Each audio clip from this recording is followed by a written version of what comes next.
Avez-vous déjà réfléchi à l'impact qu'une seule attaque peut avoir sur une guerre d'ampleur mondiale? Lorsque nous parlons de l'Ukraine et de la Russie, nous ne parlons pas uniquement de batailles traditionnelles. Nous sommes confrontés à un conflit dans lequel le renseignement, la stratégie et la technologie deviennent les armes principales. L'Ukraine, malgré son désavantage numérique, a montré qu'elle pouvait atteindre le cœur de la Russie, affectant directement ses infrastructures militaires et économiques. C'est comme assister à un combat où le plus petit adversaire trouve l'endroit exact pour déséquilibrer le géant. Et personne ne répond à la question. Jusqu'où peut aller ce scénario? Cette guerre n'est pas seulement une question de territoire. Cela implique l'économie, la diplomatie et l'avenir de nations entières. Et chaque mouvement, comme les attaques contre les raffineries russes, dessine un nouveau contour dans ce conflit qui touche le monde entier. Si vous voulez comprendre comment chaque élément de ce tableau est connecté et pourquoi cela compte pour nous tous, vous êtes au bon endroit. Abonnez-vous à la chaîne dès maintenant et suivez les analyses les plus claires et les plus informatives de ce qui se passe réellement. Votre soutien permet de maintenir un contenu comme celui-ci et renforce cet échange d'idées. Et c'est pourquoi vous faites toute la différence ici. L'Ukraine, dans une manœuvre audacieuse et hautement calculée, a utilisé des drones de précision pour cibler les raffineries de pétrole russes, un point vital de l'infrastructure économique et militaire du pays. Imaginez une partie d'échecs où chaque pièce représente une ressource stratégique.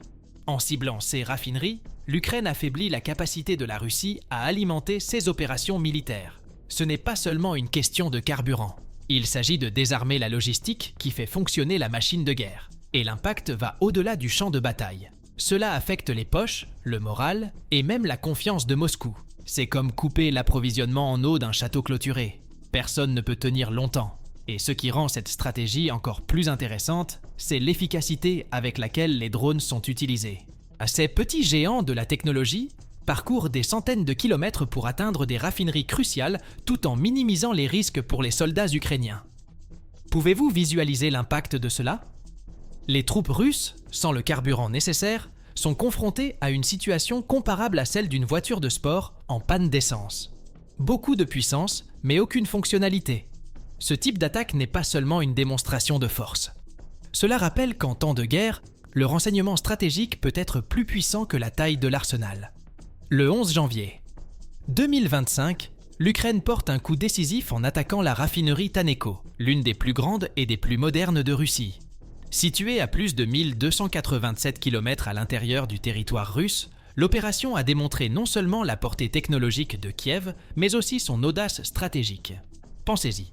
Atteindre une cible aussi protégée au cœur de la Russie équivaut à prendre d'assaut la forteresse d'un roi et à en sortir indemne. Taneko, connu pour sa capacité à raffiner des millions de barils de pétrole par jour, était un pilier de l'économie russe et, plus important encore, pour l'approvisionnement en carburant des troupes en première ligne. L'impact a été dévastateur. Des images diffusées sur les réseaux sociaux ont révélé l'ampleur des dégâts, que Moscou a tenté de minimiser autant que possible. Les autorités russes ont qualifié l'événement d'exercice d'évacuation, mais l'intense incendie et les panaches de fumée ne laissent aucun doute. Taneko a subi un coup dur et important. Pour l'Ukraine, cette attaque a marqué une étape importante dans sa campagne, visant à affaiblir la logistique militaire russe. Après tout, sans raffinerie comme Taneko, les troupes sur le champ de bataille sont comme des navires à la dérive, sans énergie pour avancer ou se défendre. Et que se passerait-il ensuite? Eh bien, chaque attaque réussie ouvre un nouveau chapitre dans cette guerre de renseignement et de résistance. La réponse russe à l'attaque de Taneko a été pour le moins curieuse. Malgré les images accablantes qui ont circulé dans les médias montrant la raffinerie en proie aux flammes et à la fumée, les autorités russes ont nié tout dommage réel. Ils ont affirmé, dans une tentative peu convaincante, que tout n'était rien d'autre qu'une simulation d'évacuation. Maintenant, soyons francs. Cette explication ressemble à celle d'une personne essayant de cacher une fissure dans un verre avec du ruban adhésif. Ce qui était évident, cependant, c'était l'effort désespéré de Moscou pour contrôler le discours et minimiser l'impact psychologique de cette attaque sur la population militaire et civile. Mais le déni de la Russie révèle également quelque chose de plus profond, une faiblesse stratégique dans sa capacité à réagir rapidement à des frappes aussi précises. Même s'ils étaient soucieux de façonner la perception du public, la réalité sur le terrain était indéniable. La destruction a directement affecté le fonctionnement de la raffinerie, ce qui a eu un effet d'entraînement sur la logistique militaire. Et c'est là que l'Ukraine semble avoir joué une brillante carte. forcer la Russie à investir des ressources dans la propagande pour éteindre les incendies, au propre comme au figuré, est une manière de drainer son énergie. La prochaine étape de Kiev, eh bien, la pression ne fait qu'augmenter. La destruction de la raffinerie Taneko a porté un coup direct au cœur logistique des opérations militaires russes. Le raffinage du pétrole brut est un processus vital pour maintenir en fonctionnement les véhicules blindés, les avions et toute la machine de guerre. Sans cela, les troupes russes seront confrontées à des difficultés croissantes pour approvisionner leurs lignes de front. C'est comme couper l'alimentation électrique d'un énorme système industriel. Les vitesses sont peut-être puissantes, mais sans carburant, tout s'arrête. Et l'Ukraine l'a parfaitement compris. Cette attaque ne concernait pas seulement des dégâts structurels. Il s'agit d'un coup stratégique qui affaiblit les soldats russes de l'intérieur sans même qu'ils aient besoin d'être sur le champ de bataille. Et l'impact ne s'arrête pas là. La logistique militaire, en particulier dans une guerre aussi étendue que celle entre l'Ukraine et la Russie, dépend de chaînes d'approvisionnement efficaces. Avec Taneko hors service, le transport du carburant vers les troupes devient une tâche considérablement plus difficile et coûteuse. Pouvez-vous imaginer ce qui se passe lorsque les chars et les camions s'arrêtent à mi-chemin parce qu'il n'y a pas assez de diesel? Cette perturbation exerce une pression énorme sur les commandants russes, qui doivent désormais choisir entre fournir des troupes ou redéployer des ressources pour protéger d'autres raffineries. Le tableau est posé et l'Ukraine semble dicter les règles du jeu. La destruction de Taneko n'était pas un événement isolé, mais faisait partie d'une stratégie bien calculée de l'Ukraine visant à déstabiliser les piliers économiques et militaires de la Russie. En avril 2024, une attaque similaire a été menée dans la même raffinerie, marquant le début d'une séquence d'opérations axées sur des cibles pétrolières. Ce modèle n'est pas une simple coïncidence. Il s'agit d'un exemple classique de guerre asymétrique, dans laquelle le camp apparemment le plus faible utilise l'intelligence et la précision pour attaquer les points vitaux de l'adversaire. Le message est clair. L'objectif n'est pas de gagner par le nombre de soldats, mais par la capacité à affaiblir l'adversaire là où il en dépend le plus. Et voici le détail fascinant. Ces attaques ont un puissant effet psychologique. En frappant à plusieurs reprises des raffineries clés, l'Ukraine oblige la Russie à vivre dans un état d'alerte constant, allouant plus de ressources à la défense qu'à l'offensive. C'est comme si un géant dépensait de l'énergie pour essayer de se protéger d'un essaim d'abeilles, tout en perdant de la force. Cette stratégie crée également un sentiment de vulnérabilité au sein même de la Russie, car ces infrastructures critiques, même à l'intérieur du pays, ne sont pas sécurisées. Chaque attaque réussie ouvre la voie au prochain coup, montrant clairement que Kiev joue un long jeu. Chaque accident dans une raffinerie représente non seulement des dégâts physiques, mais aussi un coup direct porté au cœur de l'économie russe. Lorsqu'une installation comme Taneko est détruite, les pertes financières sont astronomiques. Imaginez une entreprise qui ne peut soudainement plus produire, ce qui génère l'essentiel de ses revenus. C'est exactement ce qui se passe dans les raffineries. De plus, le coût de réparation ou de remplacement de ces structures est immense, et la pression financière s'abat sur le gouvernement de Vladimir Poutine, déjà confronté à une économie fragilisée par les sanctions internationales. La guerre en Ukraine n'est pas seulement un conflit militaire, mais aussi une attaque contre la stabilité économique de la Russie. Et comme si cela ne suffisait pas, la destruction des raffineries accroît également le coût intérieur pour la Russie. Avec une capacité moindre de raffinage du pétrole, les prix des carburants augmentent, affectant directement les secteurs des transports, de l'agriculture et de l'industrie. Il s'agit d'un effet d'entraînement qui touche à la fois le gouvernement et les citoyens ordinaires. Poutine se retrouve pris au piège et tente d'empêcher que la crise économique ne génère davantage de mécontentement au sein de la population.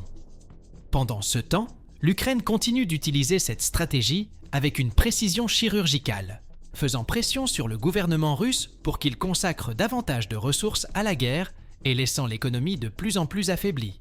Et cela nous amène à l'impact le plus palpable, celui sur la vie des citoyens russes. Les attaques contre les raffineries russes ont un impact direct sur la vie de la population, créant une spirale de mécontentement interne. Lorsque le prix du carburant augmente, les conséquences se font sentir dans tous les domaines. Des transports publics plus chers, une augmentation du coût des produits de base, et même des difficultés à chauffer les logements pendant les rudes hivers russes. Pour les citoyens ordinaires, déjà confrontés à une économie mise sous pression par les sanctions et l'instabilité, chaque nouvelle attaque ukrainienne est comme un poids supplémentaire sur une balance déjà inclinée. Cette pression dépasse la poche. Cela mine la confiance dans le gouvernement de Poutine et soulève des questions sur sa capacité à protéger le pays. Et comme si cela ne suffisait pas, la hausse de l'inflation ne fait qu'aggraver la situation. Les Russes, habitués à considérer leur nation comme une puissance, sont désormais confrontés à des difficultés quotidiennes qui rappellent les périodes de crise du passé. Ce scénario crée un terrain fertile pour les protestations et le mécontentement, ce qui, historiquement, a toujours constitué un défi pour tout gouvernement. Pendant ce temps, l'Ukraine parie sur la poursuite de la pression, consciente qu'une population insatisfaite peut devenir un atout puissant. Après tout, dans la guerre moderne, ce n'est pas toujours le champ de bataille qui détermine l'issue. Parfois, c'est la bagarre à la maison qui décide de tout. Face aux attaques récurrentes et précises de l'Ukraine, la Russie a intensifié ses mesures de défense autour des raffineries. Des réseaux métalliques, des systèmes radars et des équipes armées ont été mobilisés pour tenter d'empêcher de nouvelles attaques. Cependant, ces défenses se sont révélées insuffisantes contre les drones de haute technologie à longue portée utilisés par Kiev. Imaginez investir des millions pour construire des murs qui ne peuvent même pas arrêter une flèche. Telle est la réalité à laquelle Moscou est confronté. Les petits drones mortels peuvent franchir les barrières et atteindre des cibles efficacement, démontrant que l'Ukraine a une longueur d'avance dans le jeu technologique. Ce déséquilibre met en évidence un problème plus vaste. La Russie semble mener une guerre du passé dans un contexte futur. L'incapacité de ses systèmes défensifs à contenir ses attaques expose les vulnérabilités de sa stratégie militaire.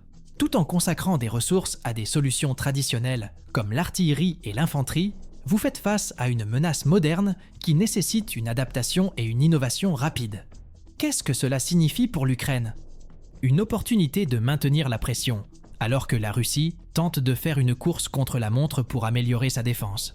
Et ce dilemme défensif ouvre la voie à davantage d'actions qui pourraient avoir un impact non seulement sur la logistique, mais aussi sur les négociations futures. Les attaques ukrainiennes contre les raffineries russes ne se limitent pas à des impacts immédiats. Ils ont également un rôle crucial à jouer dans les négociations de paix qui pourraient survenir. En affaiblissant la Russie sur le plan stratégique et économique, Kiev cherche à aborder les négociations futures avec une position plus forte. Avec la possibilité d'une médiation internationale menée par des personnalités comme Donald Trump, l'Ukraine semble vouloir s'assurer que sa voix soit non seulement entendue, mais respectée. Après tout, dans un scénario de guerre, le pouvoir de négociation ne vient pas seulement des paroles, mais aussi des actions concrètes qui démontrent la capacité et la résilience. Le moment choisi pour ces attaques n'est pas non plus une coïncidence. Alors que Moscou est confronté à des problèmes internes, allant des infrastructures endommagées au mécontentement de la population, l'Ukraine profite de l'occasion pour faire pression davantage. Cette approche démontre une stratégie à long terme dans laquelle chaque action militaire est calculée pour affaiblir l'adversaire avant qu'un accord ne soit conclu. C'est comme préparer la terre avant une récolte. Plus c'est travaillé, plus le résultat est important. Cependant, cette pression peut engendrer des risques considérables, notamment en matière de représailles, ce qui nous amène au point suivant de cette équation complexe. Malgré le succès de ces attaques, l'Ukraine est confrontée à des risques importants de représailles de la part de la Russie. Moscou, connu pour sa position agressive, a déjà démontré sa capacité à attaquer les infrastructures ukrainiennes critiques, telles que les raffineries, les réseaux électriques et surtout la centrale hydroélectrique Dnipro-HES. Ces attaques sont susceptibles de déclencher des pannes d'électricité, de perturber l'approvisionnement en eau et de créer le chaos dans les zones urbaines densément peuplées. Comme si on jouait aux échecs avec un adversaire imprévisible, chaque coup réussi de Kiev peut déclencher une réponse tout aussi dévastatrice, plongeant les deux parties dans une escalade des tensions. En outre, la guerre en Ukraine ne se limite pas au champ de bataille physique. La Russie pourrait opter pour des cyberattaques ciblant les systèmes logistiques et militaires de Kiev, ou même étendre ses actions pour impliquer des pays alliés de l'Ukraine, générant ainsi un scénario de conflit encore plus vaste. Dans ce jeu de risques, la résilience de l'Ukraine sera mise à l'épreuve, car ses dirigeants doivent équilibrer les attaques stratégiques et les précautions défensives. La question qui reste est de savoir jusqu'où Moscou est prêt à aller, et que Kiev a-t-elle encore à répondre ? Le prochain chapitre de cette guerre s'annonce sans aucun doute décisif. Maintenant que vous connaissez les coulisses de ce conflit complexe entre l'Ukraine et la Russie, la grande question est, qu'allez-vous faire de ces connaissances ? Cette guerre n'est pas seulement un conflit territorial lointain, Elle est porteuse de leçons sur la stratégie, la détermination et même les conséquences des choix mondiaux. Arrêtez-vous un instant et réfléchissez. Les actions que vous entreprenez au quotidien, les décisions que vous soutenez et les informations que vous consommez sont-elles alignées avec l'impact que vous souhaitez sur le monde? C'est dans ce type de réflexion que commencent les véritables changements. Alors, qu'est-ce qui vous empêche d'approfondir encore plus? Laissez votre avis dans les commentaires. Selon vous, quelle stratégie changera le cours de ce conflit? En attendant, profitez-en et abonnez-vous à la chaîne pour continuer à suivre les analyses détaillées et les informations essentielles. Activez les notifications pour ne rien manquer et rejoignez la conversation qui façonne la compréhension de ce conflit mondial. N'oubliez pas que votre participation ici n'est pas seulement importante, elle est essentielle.